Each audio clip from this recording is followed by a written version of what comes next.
as long as you're different, there will be some kind of judgment. But for me, it's more about getting through it. And so I told myself every day, right? If this person, for example, can't see me for who I am, then I'm just gonna prove it to him or her, through my work on a daily basis. And that really worked out for me. So I would say, as much as it's hard, it's worth it because you get to learn so much more.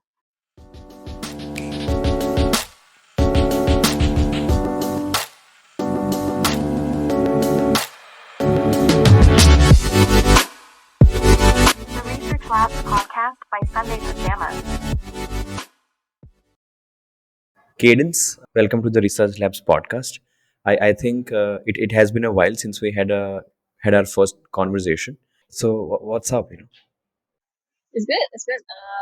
Busy week. Closing out the last quarter now. So been doing a lot of like planning for products and just trying to plan for 2023 as well. So yeah, it's been good. How did you get started with everything you're doing right now? Not the current work you're doing, but like in the very beginning, in the sense when you were still in college. So like what were the things that really excited you, and what were the things that kind of made you feel that okay, I want to work in technology and I want to work on product. Like how did it all start? All right. So, whoa. Okay, just going back when I was in college. I was actually a business student, and I was doing a double degree, so it was business and communications. So I always thought that I would be like in some advertising industry or like perhaps something in the media or fashion industry, which I did have an opportunity. So I actually started my career in fashion tech. So it was very interesting. But then somehow I also got this opportunity to, do an apprenticeship in Airbnb when I came back to Singapore. So basically, I started my career in New York because I got an opportunity in fashion tech there. And upon coming back, coincidentally, Airbnb was offering this apprenticeship. They were trying to start up in Southeast Asia, and this was like I don't know, like 2016. So when that happened, I think the opportunity was so great that it opened so many doors for me.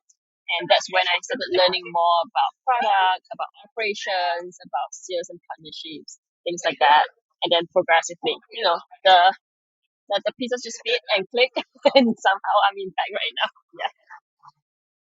So if you were in business, right, what was the first role in Airbnb? Was it a lot about marketing and sales, or was it more of an operations role?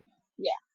It's actually a growth and strategy kind of role that is very, I would say, partnerships oriented in the sense where I had to meet a lot of like Southeast Asian clients back then. But at the same time, I was in charge of helping them grow their revenue and grow their portfolio on Airbnb in terms of like experiences. So with that, I think it's a good mix of like, yeah, just people skill sets and also business skill sets. Yeah. And how was the experience for you personally? In the sense, yeah. Mm, yeah, it was actually very eye-opening. Of course, as a a fresh grad, right? You kind of like you kind of like stumped when you go into like a so-called big tech kind of company. Even though Airbnb was not big tech or anything like that, but I was like, oh damn, that's like what, four stories, four levels of like office space, and like each office space is always free food, free snacks, things like that. So as a fresh grad, I was like, oh damn, of course the perks outweigh the work itself. But at some point I realized, oh, okay, the work was actually really exciting. It's something that I would never get in a non-tech job, I would say, in a sense where I was combining both online presence for these users alongside offline kind of engagement with them to get them to come on board. So I think, yeah, it was just such a great experience, just being introduced to tech in a way where it's a mixture of real life and online stuff. And so let's say you're working in Airbnb, right? So what was it like was it going to be like a permanent role, or it was like a 6 month apprenticeship? Yeah, no. So it was even shorter than 6 months. It was 4 months actually. So it was not a permanent role at all. There was always no expectations. But technically, to be honest, as a fresh grad, I was secretly hoping that it would, offer me a full time role after the entire experience. But unfortunately, back at that time, there was no headcount, so the possibility to do so was not possible. But I think instead of feeling dejected about it, what I did was, take that as a great experience to teach myself to future employers, and that's how I found my next gig at Twitter. Okay, you went from Airbnb to Twitter at the time. Yes, as a full time contractor in Twitter. Yeah. And I feel, you also mentioned that you started a company or you wanted to. Oh yes. So yes, I was actually involved in starting out a company during my Airbnb days. Just a couple of my friends and I, we were very passionate and young, and we were like, okay, why not, try to start something, right? And back then, I don't know if you remember, but WeWork was all the hype. Like it was the Adam Newman. He was just monopolizing the entire real estate market back then, right? So we thought to ourselves like, hey, WeWork is too expensive for students, like I don't know, or like maybe even young professionals. Why don't we utilize underutilized spaces, say restaurants that don't operate in the day, and to get them to like offer their spaces, co-working spaces by the hour instead. And it will be really affordable, right? Like I don't know, $8 to $10, in Sing dollars, in the Singapore market per hour, or perhaps even like 10 to 15 in the US market, in terms of dollars. So we did that. We got some seed funding. We got some mentorship from Microsoft themselves, because we pitched it to them. So was very fortunate for that. And ultimately, it was a co-founder clash that led to the the breakup of this so-called company back then. So I don't know, like it was a great experience. Like we did it for 1.5 years. So all in all, very proud of it. Given the MVP that we had, the positive reviews that we had from our clients, and I would definitely want to go back into the startup scene sometime in the future. When you say MVP, right? How do you do an MVP for a real estate company? In the sense, do you have to like rent out spaces and then start getting customers for those spaces? Like, how does that work out? So when I mentioned MVP, I meant it more of the app itself slash the platform.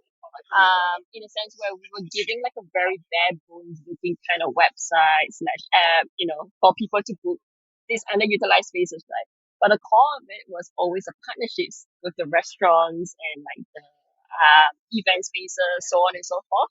So just having them on board on the website, even though it looks very simple, that was more than sufficient for us at that point.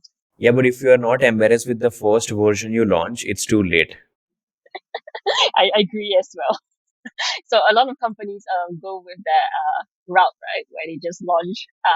Even though like there might be some backlash, I don't know, but for us back then it was just like, oh, we just want the money ASAP.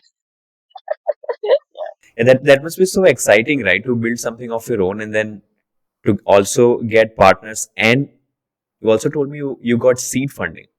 Yes. So how did you pull that off? I We were very fortunate because one of my ex co-founders back then, she was like a finance person, so she did have like some connections with some venture capitals and everything. But ultimately, we decided to go for a small seed funding, which is under the National University of Singapore's enterprise team. So it was a small seed funding. There was no no liabilities from us at all, in the sense where we don't have to give them any equity or anything like that. So that's why it's like more like a, how do I say this? More like a charitable seed funding. So More like a grant. It's a grant. yes, that's right, that's right. So it was like amazing for us. Yeah. When you're building something of your own, how did that feel like? Like, oh, we are doing something, people are getting interested. Like, how was it for you as a entrepreneur who was doing it for the first time? I Okay, to be perfectly honest with you, I was definitely really scared. I had imposter syndrome all the time because I was young, right? And like I don't know, I just felt like okay, I might have been from Airbnb, I might have done like some fashion stuff, but who am I to start a company? So there was this whole like imposter syndrome thing. That's one. Ultimately, there was Okay, but on top of the imposter syndrome part, I think the perk of being younger is that you don't have much expectations for yourself in the sense where you start thinking, okay, if I don't make this right, it's okay, I'll just find a job. I don't have anything to lose. I don't have much debts, things like that.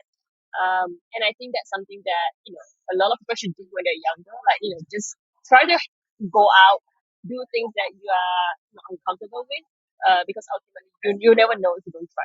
Yeah. And how did you deal with that? Like if you are feeling that okay, how am I the one doing it? How what is the mental dialogue that happens every day? I was, good question. I actually, okay, so being young again, I actually kept a lot of it to myself because I thought it might be so called embarrassing to share it with other people who might judge me, right? And then secondly, if I do share it with my, let's say my colleagues back then, they might think that, I'm incapable, things like that. So I think, there was this imbalance way of thinking where I was so called suffering on one end and on the other end I was keeping it all to myself. So if I were to turn back time, I definitely would have wanted to confide it in someone about it because today, as you know, there's a lot of mentorship online, right? Like ADP leads, etc. And I think all of these are great platforms for you to connect with someone who might have the experience that you lack and to confide in and to grow to become a better founder. Do you think if you are young and if you just feel the need to do something, you are always gonna end up where you ended up? Like, do you think it kind of comes with the idea of starting a company at a young age? Yes. So I have to admit though, like I wasn't very entrepreneur prior to the Airbnb and the fashion startup arena. But I think it was my school back then. So I was from NUS as well, National University of Singapore, and they really provided a lot of encouragement for students to start up. So that was one. It definitely pushed me. Number two is the fact that I was really lucky to be at the one of the peaks of tech. As you know, right, 2016 was like a great time for a lot of companies. Venture capitalists was just like giving out money like there's no tomorrow, things like that. So I saw the great side of tech, when we're thriving and everything, and that really just pushed me to want to work in tech. And so yeah, definitely, just being entrepreneurial in some sense, being able to experience the highs of tech that just made me feel like, hey, this is it for me. Like I'm going to try to impact the world in tech. Yeah. And where do you think that came from? Like, I do understand, there is you were motivated because of the college environment and things like that. But do you feel like there is something innately within you, maybe from childhood, that kind of compelled you to do it?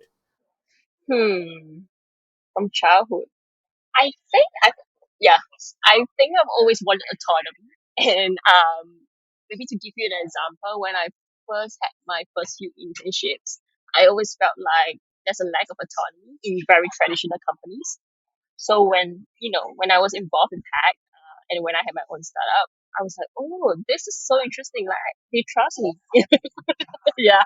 So and the fact is that yeah, I mean, the autonomy aspect, which made me want to explore and be a little different, if I can say that, just because people were very used to the in-office lifestyle back then, right? But for tech, even from a long time ago, we were already used to remote working. So it was just like that. That just enticed me, and I was like, yeah, definitely, it's the future. Yeah. Let's say you worked in Airbnb, right? And you started working on your own, and you mentioned the autonomy bit of it. But I've been talking to a lot of people on the pod, and they all kind of, not really complain, but kind of point out that when you are the one to decide what's next, not just for yourself, but a lot of people, that's a lot of responsibility. I agree with that. So my thought about that is that when you're younger, you kind of want to be in charge. Okay, or at least for me, like I crave it. I wanted it so bad. I want to be in charge. I didn't think about repercussions. Things like I don't know, like skill set growing for these employees. That's one. I didn't think of that. I didn't think of the fact that people might want career progression. That's two. Things like that. For me back then, it was more of the fact that I wanted to grow a company that's mine, right? But now that I've been in tech for a couple of years, and I'm already leading a team right now. It gets to the point where I see the repercussions a lot more. I see that people always want career growth. People always want opportunities, this and that, so on and so forth. So I agree with you. If you were to give me a company, a startup right now, I might not be as ready as I was back then, just because I know of the cons that I didn't think of back then. But do you also feel that because you did not know it, it was kind of easier to do it? Yes, yes, I have to say yes, 100%, but at the expense of the employees and the co-founders and yourself, because you are hustling, right? It's a different mindset. Yeah. Do you think you will want to, like, do it once again, maybe at a later stage? I do actually. I've been thinking about it, and I do want to do, first of all, a side gig, and second of all, I do want to have like a full time startup, perhaps a few years down the road. Right now I'm just seeking inspiration. Just so many things going on, right? Like Web3, metaverse, things like that. But I think ultimately I haven't found something that I'm really like passionate about in terms of growing. So I'm just waiting for the right moment. Let's talk about, how is your day like right now? In the sense, what do you do, and how is the day like? Oh, good, good. Yes, so I am leading a product charter in my current company, which is Gojek, one of the leading super apps of Asia. So my day to day involves, first of all, remote working. So as you can see right now, I'm at a cafe. Yes, talking to you and sharing stuff. But really, okay, the day to day starts off in the sense where I always check in with my team in the morning just to understand like what's going on. Officially, we always have stand ups every 2 days in the week. But unofficially, I do my check ins with them as well. And after that, it goes straight. I go straight into meetings because as a PM or a PL, you have a lot of meetings with stakeholders and your team just to make sure that everyone's aligned on the strategy and execution needs. And then I always, take some time out for execution work for myself as well. So let's say if I spend the first 4 hours doing my meetings, then the next 4 hours would be, to write out my documents or like to clean up the different sheets, etc. And then I will also take some time to mentor my teammates. So there will be some like one-on-one sessions with them as well to review their work and to let them know like how they can progress, be better, so on and so forth. Yeah, and that's my work day. So for those of us who don't know what is Gojek, could you give like a brief as to what does the super app do? So we are a super app of Southeast Asia. So think of us as Uber or Lyft, and we have everything ranging from food deliveries to grocery deliveries to services, being done for you to transport, so on and so forth. So in Indonesia itself, we actually have more than 20 different services. But in Vietnam and Singapore, we just have a couple of services, and hopefully we'll expand, sometime soon. And we went public this year in April. Really, really exciting for us.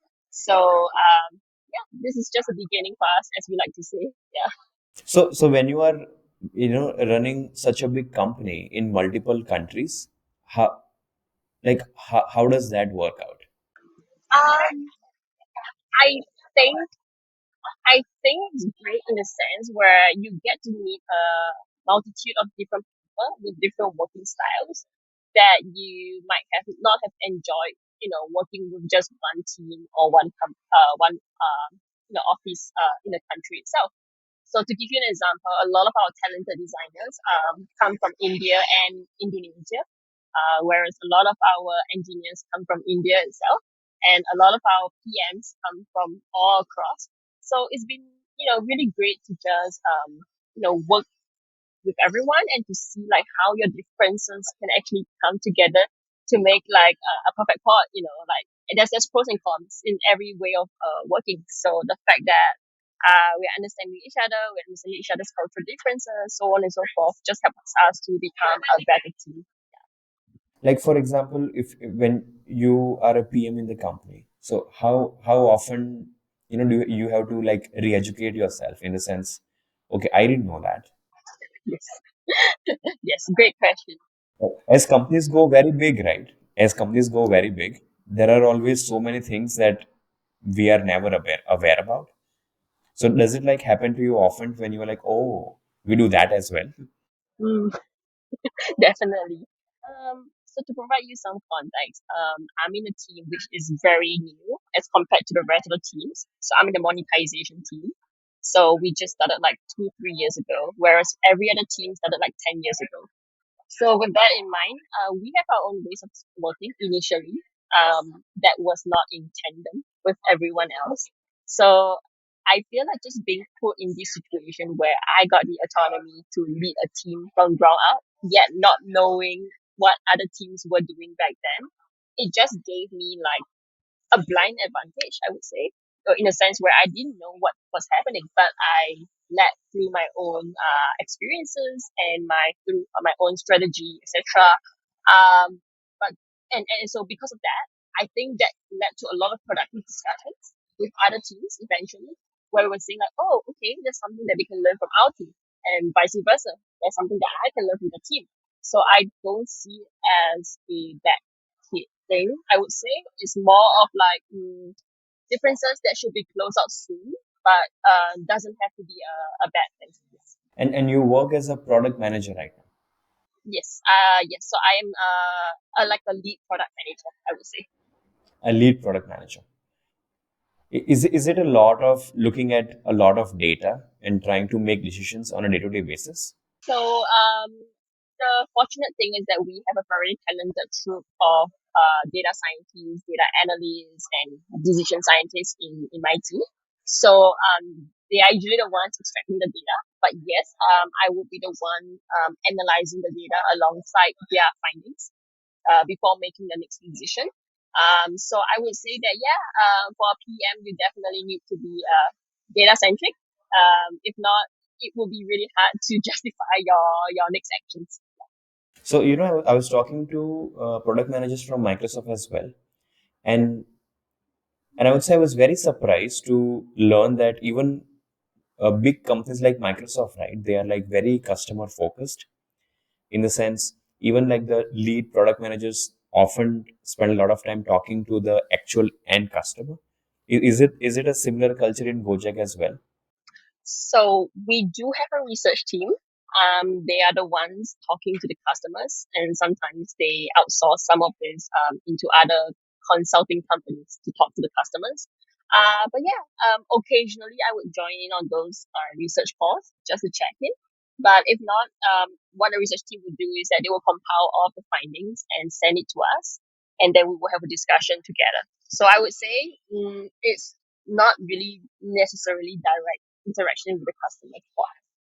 Like how do you go about, let's say, working with your team on it when you are working remotely?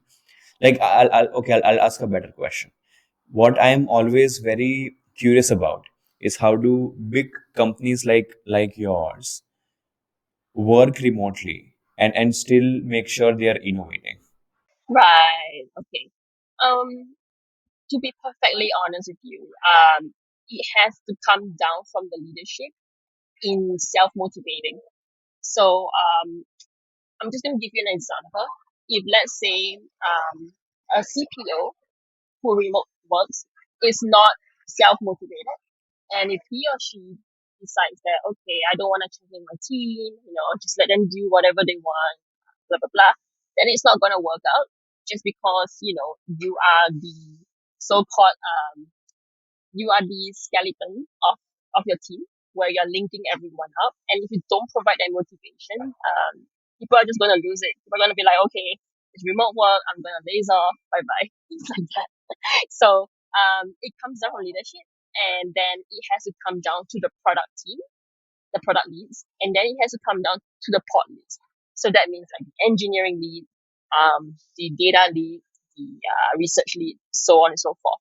So my personal belief is that as long as the leads and leadership are aligned on this and self-motivating and encouragement, um, it's definitely a great way of working, because from my personal experience in this company in the past 2 years, we've created more than 10 products as an entire team, even though we are all remote working. I think it's a huge thing, given that we are a new team, and everyone has different ways of working. Ultimately, with the trust, with the online, motivation, etc., it will work out. But that's to say, I strongly believe in occasional meetups. So, if given a choice, I would say like a meetup every 4 months or perhaps every 6 months would be the best, because you need some face-to-face interaction just to get the connections right, things like that. And then I think you can progress further with your online work after that. And that makes sense. And you mentioned that you work in monetization. In the sense, what does that entail? Right. So anything that brings in huge revenues for our company, which includes advertising, promotions, and everything related to serving of the merchants for this to happen. So my role involves creating a lot of front end products that's data oriented, to allow our merchants to create the best advertisements and the best promotions, that showcases their food, their perhaps their grocery stores, perhaps their latest latest thing that they're doing, like a shop, like an excellent shop, and all of this will be showcased within Gojek itself. And since Gojek operates in this Southeast Asian market, yes, I'm not, I would say, very aware about what all companies or how the environment is in Southeast Asia. So, do you think you can give like a perspective on what all things are happening in Southeast Asia? I'm sure this is a very open-ended question, but like, what is your experience been? Right, right. So in Southeast Asia, we have one other main competitor, also known as Grab. So Grab is essentially a merger of Uber in Southeast Asia, and Grab itself, right? So what happened is that for us, we actually had a merger with Tokopedia instead. So it's us and Tokopedia. So Tokopedia is an e-commerce company in Indonesia, whereas Grab is just like a super app in Southeast Asia. All right. So we merged with Tokopedia, and now we're called GoTo, because Gojek and Toko. So GoTo. All right. And we are focusing on super app, which includes e-commerce as well. So the difference is that in terms of the leading market, in terms of the leading super app in Indonesia, we are number one. Whereas in terms of like other countries like Singapore or perhaps Vietnam, I would say it's a close fight between ourselves and the other companies.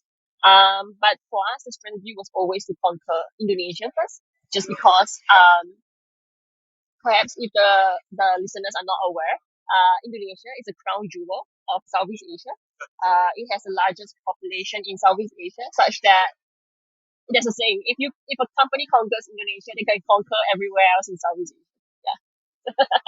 Yeah, When you were in New York, right, and now you are in Southeast Asia. So, what I have experienced is that every time you change a market, a lot of, I mean, sure, the cultural aspects change, but do you feel even in a tech company, like a lot of practices are kind of different compared to, let's say, your experience in New York?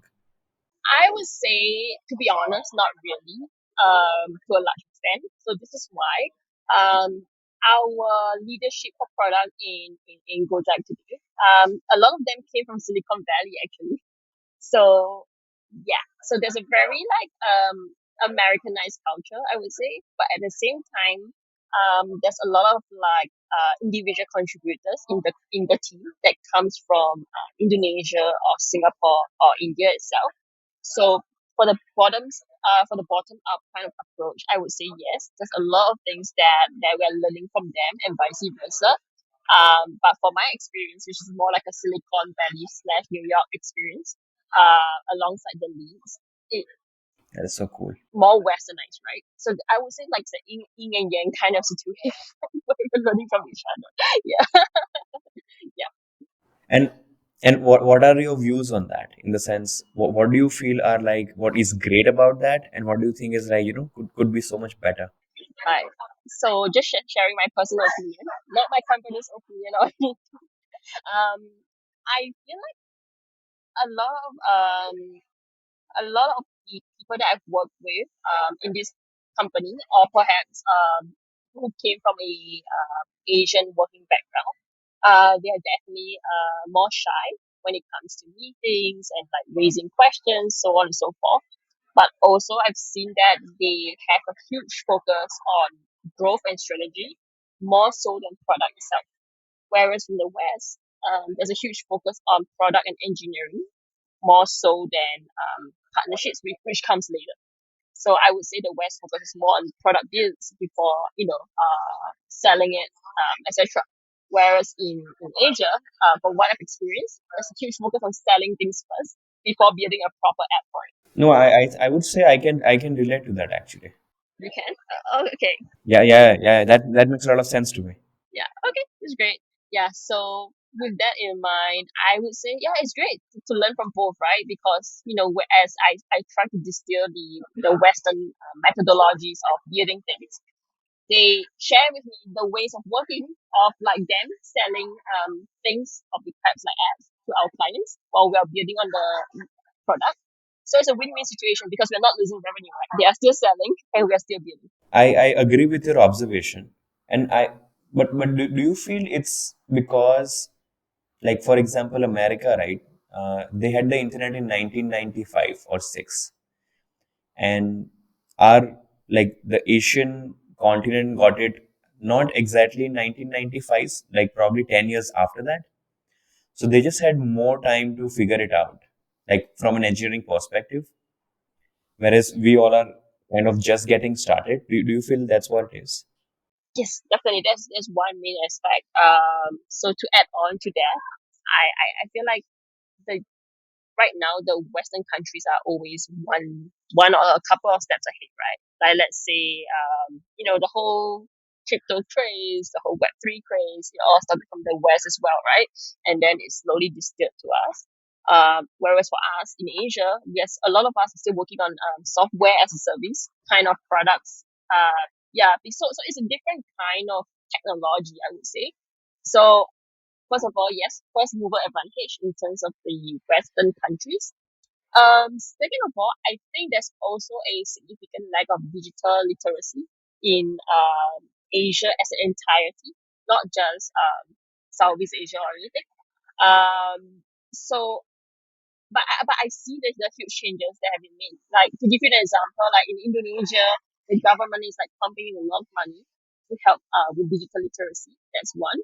In Singapore, like I said, we have a lot of grants, right, to start up startups or like a lot of like government pushes as well. So I feel like if Asia embraces technology as a whole and like the government provides more like funding and grants, etc., then a lot of us will have more opportunities to learn, from the West first, like to understand what's going on, and then hopefully build something. Like to give you an example, TikTok, right? Such a success story. I mean, obviously they learned from Vine. Vine was back then integrated in Twitter, right? And obviously they learned from that to make it better. So I do see the potential. I think it's a matter of digital literacy and first mover advantage.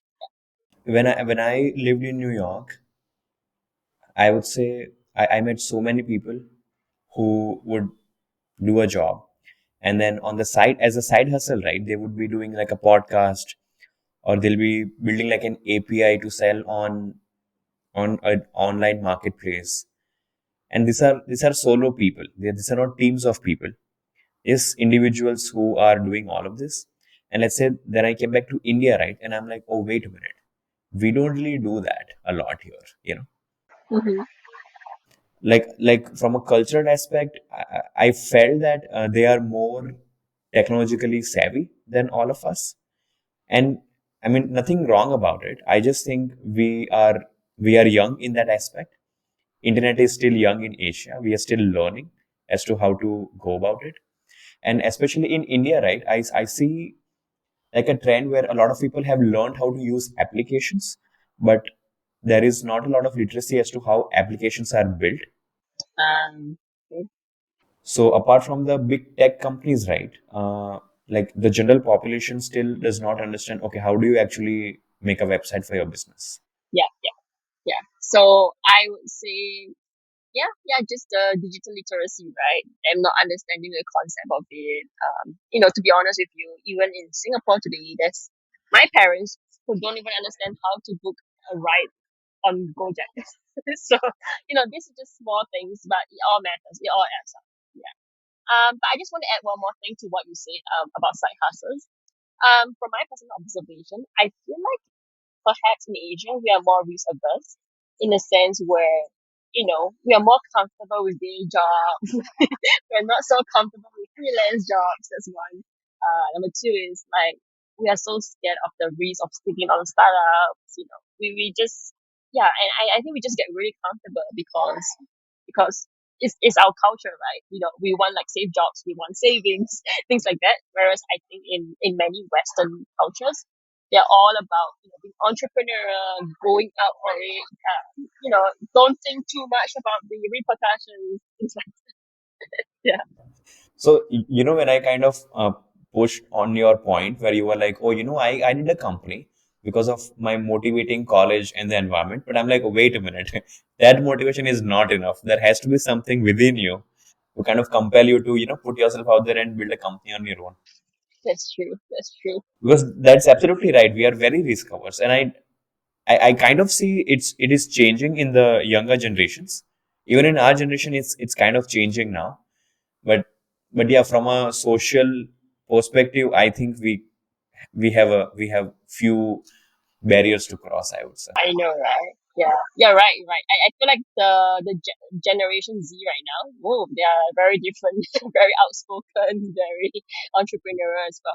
And I think it's not just Generation Z. I also feel like even their parents, like parents of Generation Z, yeah, even they kind of get it now. Oh, nice. Okay. Yeah, yeah. In the sense, if our parents are not supportive, especially in the Asian cultures, it's very demotivating for the child to actually do something. That's right.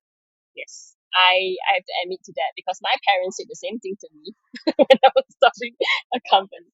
So definitely contributes. Well, this is so nice. I mean, the one thing I find very interesting, especially when doing the podcast, right, is that no matter who I'm talking to, there are always this very fundamental things which are so similar in the sense, and like you were born and raised, you were born and raised in Indonesia or Singapore?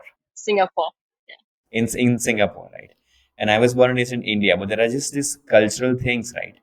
Which are kind of really similar, and that always kind of freaks me out about it, like how can that happen? I know. I mean, we're all humans, right? So, and we are all like, trying our best. I mean, sorry, not to sound cliche or anything, but we're all trying our best to, make sense of this technologically advanced world right now. So, as we figure ourselves out, I think, sometimes there's a lot more similarities than you could have ever thought of. I'm sure you felt, I don't know if you felt this in New York, but when I was there, right, the one feeling which was constant, I would say, is that you can only learn certain things if you are in New York. So, for example, you can only learn certain things if you are in Singapore. Like those ideas and knowledge is not leaving that country or that region, and not because the people that don't want to share it, but that's just how it is, right? I personally think that sharing is everywhere, but if you don't live the culture or if you don't live in it, right, it's hard because you can read, you can absorb, but you don't execute it. So to give you an example, like public speaking back then wasn't my thing at all. I really hated it. Uh, but the thing is, going to New York, if you think about it, everyone in New York is like a salesperson, right? Everyone is great at talking because to live in New York, you gotta be something like that. So yeah, it just brought me in, like it just made me adapt to it. Like I had to do public speaking like almost every day at my job back then because if not I would not survive. And I think it's more like a survival attitude, where if you're placed in a culture where everyone is doing that, that's where you learn the best because you want to survive as well. So since we're talking about New York and public speaking, right? This is what I would say I love about New York. So I love halal and rice, and I love hot dogs as well. But whenever you go to like a food truck in New York, right? The person who is serving it to you, they are so excited to see you. You know, like they'll talk to you, they'll greet you, they'll tell you have a nice day, and they'll ask about how was your day. And that does not happen, for example, in India. Does it make sense? Like the people in New York are so outgoing, right? Yeah, of course it makes sense. Yeah, in Asia, not only in India, in Asia. Oh, yeah. And I was like, dude, like I don't have that confidence that you have selling hot dogs. Like you are doing something I don't understand. Yeah, yeah. So I think yeah, it's more like a cultural thing, right? That where they like to check in with you and everything. So sometimes even when I chat with like the servers here, like in Singapore, and I say how are you or how's it going, they get taken aback as well because it's not a cultural thing. But hey, perhaps you should start that in your neighborhood, right? You know, start asking everyone how are you, start conversations and everything. Yeah. So like people who meet me often, they kind of respond nicely now. But for example, in New York, they respond positively on the first interaction. In India, it takes at least 4 to 5 interactions for them to get comfortable with you. You know. That's that's kind of warm to know though, like heartwarming, because it means that they are comfortable with Yeah, but it takes 5. So it's like we don't trust you for the first 4 times. But if you do it 5 times, we might trust you. you. He seems like he's not going to scare me or anything. But this is, yeah, yeah, yeah. No, I completely understand where you are coming from. Where, it has, even with the podcast, right? I would say the one thing that is driving me do it over and over again is I just want to understand how, like, all the different cultures work. And since we are in technology, right? I'm trying to talk to people who are in tech so they can kind of share, okay, what are they up to? Yeah, I really appreciate you for inviting me. I mean, to this podcast. Thank you. I guess I just want to add one more thing about cultural differences, right? As much as I believe in the fact of living in the culture, like I mentioned earlier, where you can learn the most, um, I do think there's a lot of cons to it as well. You know, first of all, you will feel very lonely being in a very different culture. You know, no matter what stage in life you are, you're going to feel lonely. Second of all, you're going to feel different from everyone else. People are going to judge you for sure. There's always, some sort of racism in one way or another. That's what I believe. I mean, nothing's going to change about that anytime soon. So, I think it's a matter of like sticking to your own personal goals when you are working at it. Like I personally didn't have like a fancy experience or anything, in a sense where sometimes my accent itself is a little is different from the Americans, right? So sometimes I would be like judged in work for that. In a sense where they might think that, oh, just because I don't speak like them, I might be someone who's not as capable as them. So these are the nuances that everyone, perhaps not everyone, okay, most people, I would say, most foreigners will experience while experiencing a different culture. And I think ultimately the individual has to really be self motivated to tell themselves like, hey, I'm gonna get through this. Yeah, I will make it for my own goals. Was it like in the beginning when you were there, was it a bit of a struggle for you as well? I would say not only the beginning, but an ongoing thing. Just because I was in the fashion industry as well, which was a bit more intense. So there's a lot of like front end work to be done, right? Like talking, like a lot of partnerships, etc. So with that in mind, as long as you're different, there will be some kind of judgment. But for me, it's more about getting through it. And so I told myself every day, right? If this person, for example, can't see me for who I am, then I'm just gonna prove it to him or her, through my work on a daily basis, and that really worked out for me. So I would say, as much as it's hard, it's worth it because you get to learn so much more. I can relate to what you are saying, but in the sense when I was there, right, I would just keep on telling myself or just thinking, right, that I was not this outgoing and I never had to explain myself in India. But people have, like, there are 300 million people in America, nobody knows me. So I will have to do a better job to explain who I am and kind of put myself out there and tell them, these are the kind of things I am interested in, and these are the kind of things I know and I can help you with. Like even when you are like we are running Sunday Pajama since 2016, right? So I have been selling something or the other for the past 8 years. Right, right. Like we are selling the podcast right now. Before we were selling services. Before that, we built a product and applied to Y Combinator. I've been constantly selling since the last 8 years, right? But the sales training I got in New York, yeah, I would say that 4 months taught me way more about sales than anything else. Yeah, Yeah, for sure. yeah. It's just so intense. I know, right? If you cannot grab their attention in the first 2 minutes, they are not interested. Uh-huh. Or like an elevator pitch, right? Perhaps even 30 seconds. But yeah, totally understand where you're coming from. Great, great mindset. I will start thinking to myself next time, like, like people don't know me. I'm gonna do whatever I want to do. Dude, there is also that aspect. Like I used to ask so many questions in New York. One of my friends was like, "Dude, just start a podcast." And I was like, "That's not a bad idea. That's not a bad idea. I can do that." It's great. It's great. I like that your so-called pain point turned into a strength, which turned into a business idea. Oh yeah, yeah, yeah, yeah. Yeah. So I also feel like I am slightly I don't understand a lot of things when they're coming at me. Like I cannot really make out if a person is trying to pull my leg or he's sarcastic or he's like actually praising me. I don't understand it. Okay. So I just tend to go with let's just do whatever I want to anyways. Oh, I see. Okay. So I think you would have to start, trying to learn about that if you were to go back to New York.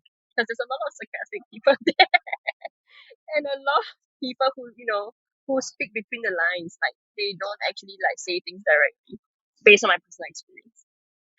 Yeah, they must be feeling I'm a chimp because I don't get it. You I must don't be get it, thinking, dude. okay, it's not worth my time to be sarcastic. Yeah, yeah, yeah. But well, you have a great personality, I would say. It's very easy to talk to you. Oh, thank you. Likewise for you. Yeah, like in the beginning, I would say when you were discussing the startup, right? I could feel how it could be for you when you were doing it. Like when you talked about, you were feeling as if you were not up to the job. I would say I can relate to it because I have those thoughts also. Even when I'm doing the podcast, like, Oh, oh, okay. wait a minute. Okay, someone is spending 1 hour with me to, share what they are doing. And I feel like a sense of responsibility, like, okay, I don't want to mess up an hour of someone's Oh, life for nothing. totally understand.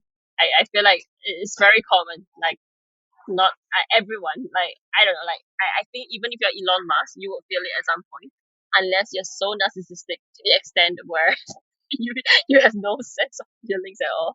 Then that's when yeah. I think and I've heard of some business people who are like that, but not going to mention more about that. But I think ultimately for like most people like ourselves, right, who experience imposter syndrome, um, I always tell myself like this is just in my head, perhaps he or she might not be thinking the same. And even if he or she is thinking the same, like it's okay. Like this is just transactional in a sense where it's a business transaction, or perhaps it's not like my life to make sure that I'm accounting for everyone's judgment towards myself, right? So that's what I tell myself. But then again, let's say if there's direct employees under me, where their lives and their families are under like my under my leadership, right? Then that's where I will feel more guilty about it. But I try to tell myself, ways to improve so that they would not feel the same at some point, hopefully. Yeah, I don't think I really understand imposter syndrome so much, but I can relate to the feeling that you are mentioning in the sense, what if I screw up? I see. I see. I was actually thinking to do PM because we built a product in 2020, applied to Y Combinator, and I was like involved in coming up with the idea and designing the product. And then I told a lot of people on ADP list, okay, this is what I did, and they were like, "Are you sure you are not a PM already?" Oh, Oh, this is called being a PM. Okay, got it. Yeah, we just built a product from ground up, right? that's great. That's great. Okay, but I do have to give you a heads up on one thing. Historically, companies where CEOs are also the CTOs, right? There's a lot of backlashes because the CEOs are very biased towards their product. So that's why, to give you an example, Meta, right? Mark Zuckerberg, he has a CPO now, who's Chris Cox, like a separate person, because back then he was like putting in a lot of like stresses towards specific products. Yeah. So as much as CEOs are always leading products, there should be a good distinction. A dedicated person to do it. Yeah, but I totally get where you're coming from with your podcast. I do see it as a PM situation as well. All right, all the best. Yeah, really, and thank you so much for chatting with me today as well. I really enjoyed it. Yeah. Yeah, I enjoyed it a lot.